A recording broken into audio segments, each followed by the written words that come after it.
Ce journal vous a été offert par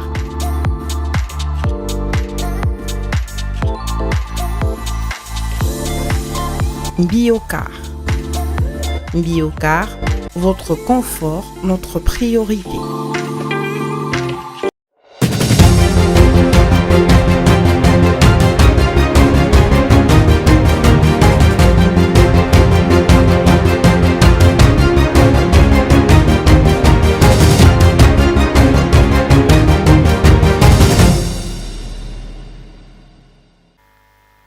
Tout le plaisir est pour nous de vous informer. Madame, Monsieur, bonsoir et bienvenue à cette édition dont voici l'ossature. Et de consultations régulières, malgré le retrait de l'Angola de son rôle de médiateur dans le conflit dans l'Est de la RDC. Ils ont aussi réaffirmé les bonnes relations entre leurs pays concernant le conflit dans l'Est de la RDC. Le gouvernement congolais est déterminé à redynamiser le dialogue entre le secteur privé pour améliorer le climat des affaires en RDC, ce qui ressort de la réunion élargie du comité de conjoncture économique que la première ministre Judith Suminwa a tenue dans la soirée du mercredi 26 mars 2025.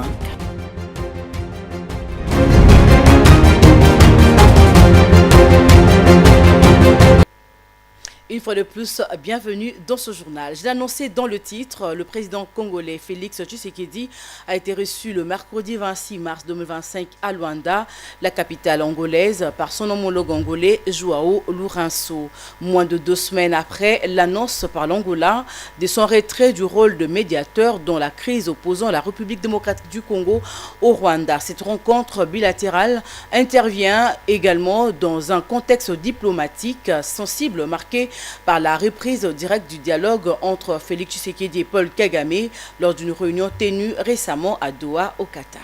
Jérémy Tambouka. Cette rencontre bilatérale intervient également dans un contexte diplomatique sensible marqué par la prise directe du dialogue entre Tshisekedi et Paul Kagame, président rwandais, lors d'une réunion tenue récemment à Doha, au Qatar. Luanda avait exprimé publiquement sa surprise après cette entrevue qui s'est tenue hors du cadre du processus angolais.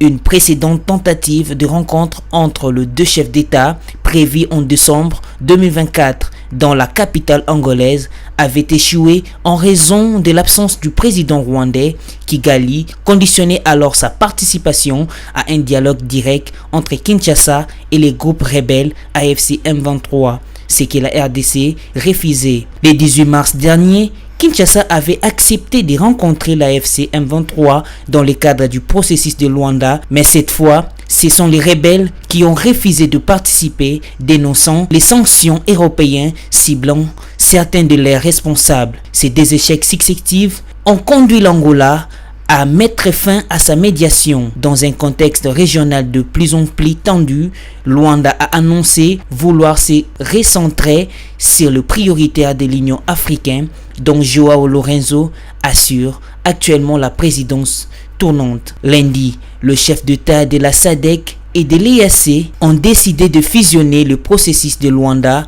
et de Nairobi. Un nouveau panel de 5 facilitateurs a été désigné, chargé de piloter une feuille de route commune visant à relancer les dialogues politiques, prévenir une nouvelle escalade militaire et mettre en place un mécanisme de vérification du cessez-le-feu. Parallèlement, le Qatar poursuit un rôle discret dans les efforts de médiation en maintenant un canal de discussion ouvert entre Kinshasa et Kigali. Après le tête-à-tête entre le président de la République Félix Tshisekedi avec son homologue Joao Lourenço, qui s'est soldé par un compte-rendu du ministre des Affaires étrangères angolais, réaffirmant de bonnes relations entre leurs pays.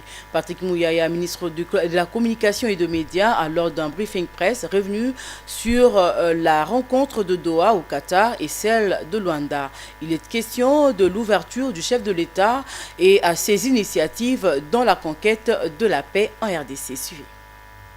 Le président de la République, avant-hier, au cours de la réunion de l'EAC SADC, il a eu l'occasion de rendre hommage à l'immense travail qui a été fait par le président angolais dans le cadre du processus de médiation qu'il a conduit processus de Nairobi et Luanda, qui aujourd'hui sert de boussole, parce que Luanda reste le cadre de référence. Et donc il y avait évidemment la nécessité pour les deux hommes d'échanger. Je ne saurais pas vous donner plus des détails sur leur rencontre par rapport à ce qui a été dit justement par les ministres des Affaires étrangères angolais. Doha, Luanda, il y a un trait d'union à tout ça. Les traits d'union, c'est qu'il faut qu'on arrive à la paix. Sur la résolution 2773, mais aussi toutes les dernières décisions qui sont ressorties de tous les processus ou de tous les débats qu'il y a eu autour du retour de la paix en République démocratique du Congo. Et il y a une constante. Parce que nous n'avons pas que de droit dans le cadre de ce qui se passe chez nous avec cette guerre, nous avons aussi des devoirs. Et la résolution 2773, qui supplante plus ou moins toutes les décisions qui ont été prises dans ces cadres-là, nous recommande le dialogue. Et toutes les autres institutions nous les recommandent aussi. Et vous avez vu que même nos partenaires qui prennent des sanctions contre le Rwanda sont aussi dans cette optique parce que finalement, il n'y a aucune guerre qui ne peut se terminer sans qu'on passe par la case du dialogue qui aboutit à la paix. Et donc, il faut considérer que toutes ces initiatives se font dans ce cadre-là. Le président de la République, fidèle à son engagement pour le retour de la paix en République démocratique du Congo, a voulu, à travers toutes ces initiatives, donner la réponse congolaise à cette forme de devoir qui était le nôtre, en disant que nous connaissons, on va peut-être pas revenir sur les détails de toutes les composantes avec lesquelles ces discussions se font, mais c'est parce que il y a un objectif que nous devons atteindre. Et nous sommes dans un processus qui est justement très délicat. Le ministre tout à l'heure parlait des avions. Il y a une phase d'atterrissage, une phase de croisière et une amorce d'atterrissage. Peut-être que toutes ces initiatives nous plantent dans les décors d'une forme d'atterrissage. C'est une phase qui est délicate. Et dans cette délicatesse-là, il y a donc justement des choses qui doivent être faites pour faciliter les discussions qui doivent nous permettre d'aboutir. Il y a eu 5 comédiateurs qui ont été désignés. Il y aura un président qui sera désigné dans les jours qui viennent, attendant de voir, et nous aurons l'occasion sûrement avec la Mineta de revenir avec des éléments précis et détaillés. Mais ici, ce que vous devez retenir, c'est l'ouverture du président de la République et que toutes ces actions, tous ces voyages, toutes ces initiatives qui ont été prises par le président de la République l'ont été en droite recommandation de la résolution 2773 qui nous impose à nous aussi l'obligation d'avoir un dialogue qui nous permet. Et en économie, la première ministre Judith Suminwa a présidé la réunion élargie du comité des conjonctures économiques portant sur la mise en place d'un cadre permanent de dialogue entre le membre du gouvernement compliqué dans l'amélioration du climat des affaires et le secteur privé. Cette réunion s'est tenue le mercredi 26 mars 2025 dans la salle du conseil de l'immeuble du gouvernement à Kinshasa. Viningali Junior pour le compte de Mondico. L'événement revêtait un caractère particulier puisqu'il a été élargi au secteur privé, représenté notamment par la Fédération des entreprises du Congo et d'autres associations patronales telles que la Copemeco. L'exécutif central met un accent particulier sur la redynamisation d'un dialogue permanent avec le secteur privé pour améliorer progressivement le climat des affaires du pays. La réunion d'aujourd'hui, pour le repréciser une fois encore, elle avait donc pour but essentiel de voir comment nous pouvons remettre en place un cadre qui permette au secteur public et au secteur privé de dialoguer de manière permanente pour trouver les solutions aux problèmes qui se posent dans l'économie nationale. Le gouvernement se félicite de la résilience de l'économie nationale malgré l'occupation illégale de la région est du pays par les forces rwandaises et leur supplétif de M23 et de l'AFC. Cette occupation est perçue comme un choc majeur entraînant une fuite des recettes publiques. D'abord, vous aurez noté que l'économie nationale est restée résiliente, qu'elle résiste bien à ce choc parce que c'est un vrai choc. Il y a quand même une perte de recettes publiques dans cette partie du pays, parce qu'il y a des postes frontaliers qui échappent aujourd'hui au contrôle du gouvernement. Mais l'économie est restée résiliente, les équilibres macroéconomiques sont maintenus. Et le gouvernement reste attentif à ce qui se passe, bien sûr, dans cette partie du pays, même si nos possibilités d'intervention immédiate sont réduites à cause de l'occupation illégale de cette partie du territoire national par les forces rwandaises et leurs supplétifs du M23 et de l'AFC. Le gouvernement réaffirme que la République démocratique du Congo continue d'attirer des investissements grâce à son potentiel économique et à l'assainissement progressif du climat des affaires malgré les contextes difficiles liés à l'agression rwandaise. Il est à noter que le gouvernement a précisé qu'il ne s'agit pas de créer un nouveau cadre de dialogue mais d'optimiser ceux existants tels que le cadre permanent de la concertation économique créé par le décret numéro 008/01 du 23 février 2001 et rattaché au ministère de l'économie nationale. De plus, des groupes thématiques sectoriels existent au ministère du Plan, présidé par le ministre concerné pour chaque secteur, environnement, santé, éducation, rassemblant les membres du gouvernement, les secteurs publics et privés ainsi que le bailleur des fonds. Parlons à présent de consultation nationale en vue de la formation d'un gouvernement de l'Union nationale. L'ouverture à toutes les forces vives de la République démocratique du Congo a été préconisée au 3e jour de consultation politique qui se tiennent à Kinshasa, capitale du pays. Pour cette journée, Eberhard Kolongele a échangé avec les représentants de plusieurs formations politiques, parmi lesquelles les différentes branches du parti Lumumbiste unifié, fondé par l'ancien Premier ministre Antoine Gizenga. Images et commentaires. Au 3e jour des consultations politiques, les représentants de plusieurs partis et plateformes politiques ont défilé, là où le conseiller spécial du chef de l'État a installé ses bureaux pour accueillir ses hôtes. Didier Mazenga, ministre de la coopération régionale, est l'un des héritiers d'Antoine Gizenga, reçu par Désiré Cachemire et Eberhard Kolongele. Il prône une réelle ouverture de ces consultations à toutes les forces politiques du pays, surtout celles de l'opposition. Et nous avions aussi échangé avec le conseil spécial, à qui nous avions conseillé de pouvoir aller au-delà de sa famille politique qui est l'Union sacrée. Nous avions dit d'aller au-delà, de consulter les autres en dehors de ce bureau pour échanger, parce que c'est ça la vision du président, de pouvoir amener tout le monde autour d'une table et de mettre en place un gouvernement de l'Union nationale. En écho, Peter Kazadi, ancien vice-premier ministre de l'Intérieur, veut que le gouvernement qui sera formé à l'issue de ces consultations puisse refléter effectivement l'unité et la cohésion nationale. Nous acceptons l'idée du président de la République de procéder à la mise en place du gouvernement de salut public. Parce que de ce gouvernement va dépendre l'avenir de notre pays aujourd'hui menacé par l'agresseur rwandais. Nous avons aussi dit au conseiller spécial du chef de l'État en matière de sécurité, conformément également au vœu du chef, d'ouvrir ce gouvernement à toutes les Congolaises et à tous les Congolais qui voudraient y participer.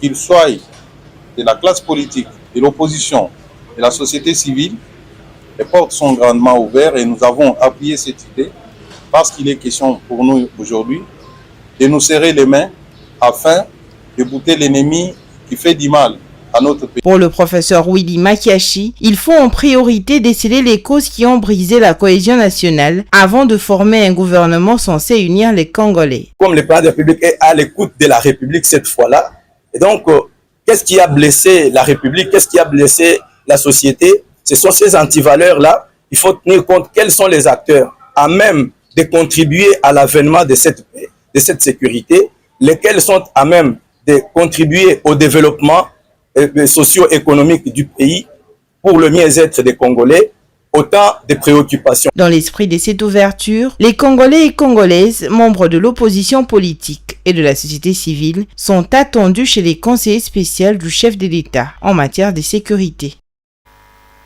Poursuite de consultation, le regroupement politique Alliance de Forces démocratiques du Congo est allié à FDCA, dirigé par le sénateur Modeste Bahati Lukwebo, a été reçu le mardi dernier par les conseillers spéciaux du chef de l'État en matière de sécurité. Et lors de cette rencontre, la FDCA a insisté sur deux priorités essentielles pour le prochain gouvernement d'union nationale. La restauration de la paix à l'est du pays et l'amélioration des conditions de vie et de la population. Mais Chak Lofaka nous en dit plus. Face à la crise sécuritaire qui secoue l'est de la RDC, l'AFDC appelle à la mise en place d'un gouvernement de combat composé de ministres expérimentés, technocrates et compétents, capables de répondre efficacement aux défis du pays. Actuellement, nous sommes des membres, des dirigeants, membres et personnalités des regroupements politiques AFDCA, Alliance des Forces démocratiques du Congo et alliés. Nous sommes conduits par le secrétaire général, M. Guy Malongo, et c'est notre regroupement cher au professeur sénateur Bahati Lukwebo. Voilà ce que nous sommes. Et nous sommes venus répondre à l'invitation de son Excellence Kolongele Eberhande, conseiller spécial du chef de l'État en matière de sécurité, qui a la charge de conduire les consultations politiques. Ces consultations politiques interviennent dans un contexte connu de tout le monde, un contexte de guerre. Et c'est pourquoi nous avons proposé que notre gouvernement ait deux priorités. La première, c'est l'intégrité nationale. Récupérer tous les lieux qui sont occupés par l'invasion rwandaise pour recouvrer notre souveraineté nationale. Aussi, se satisfaire les besoins sociaux de base parce que le social est contraignant. Ce sera les deux priorités que nous avons proposées pour le gouvernement.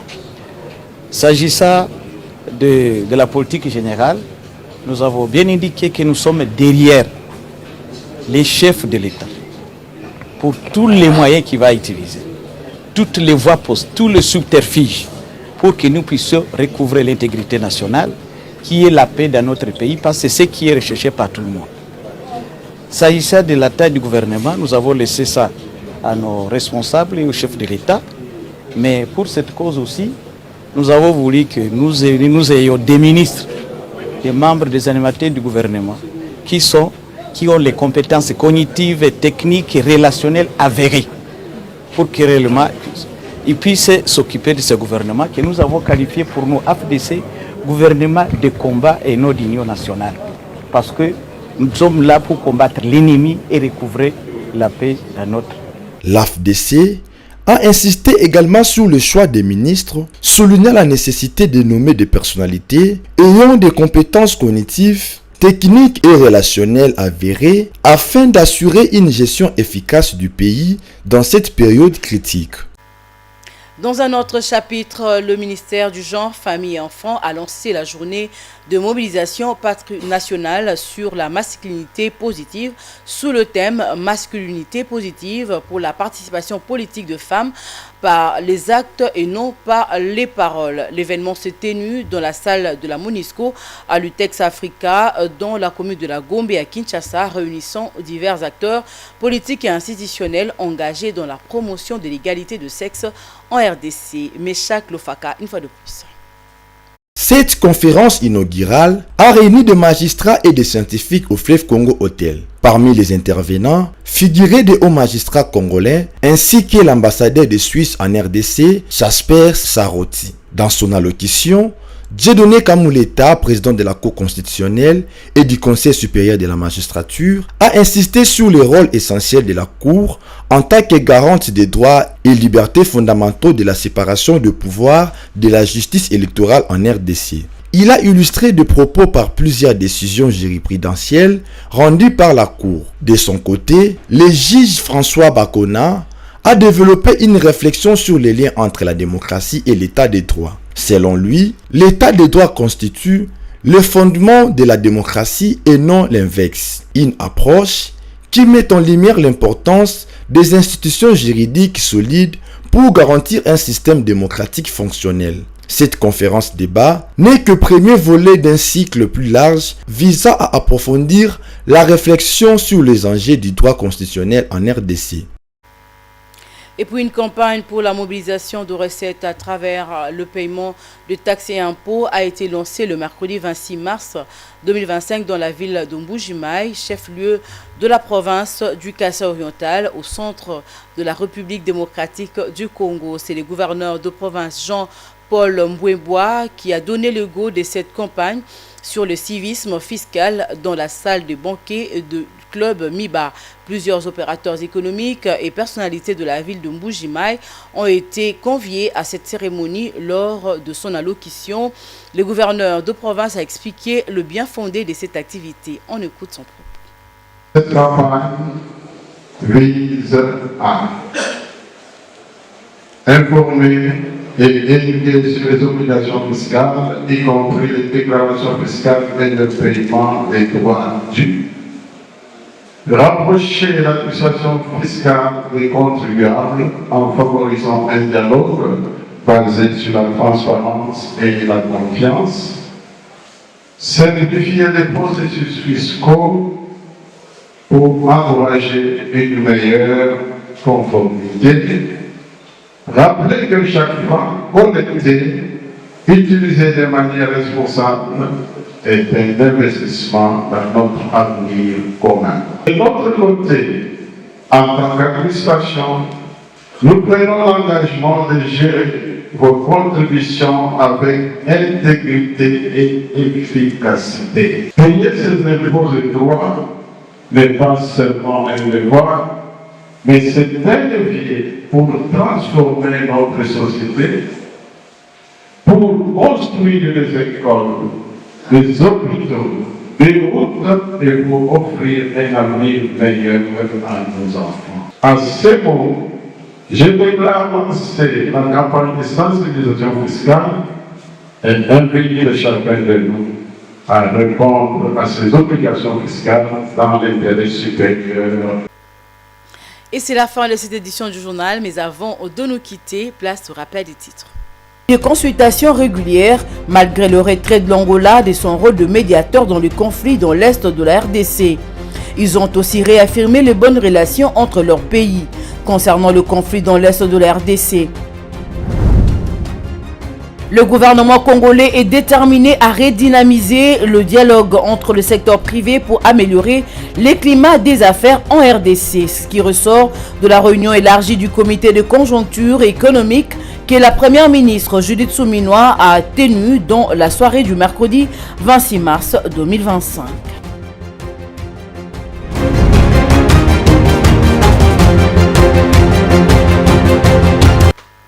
C'est par ici qu'est prend fin cette édition du journal. Merci de nous avoir suivis. Je vous retrouve très prochainement avec le même plaisir. Bonsoir.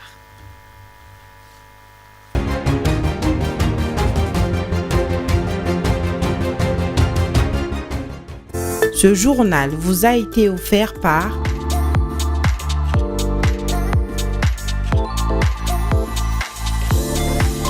Biocar. Biocar, votre confort, notre priorité.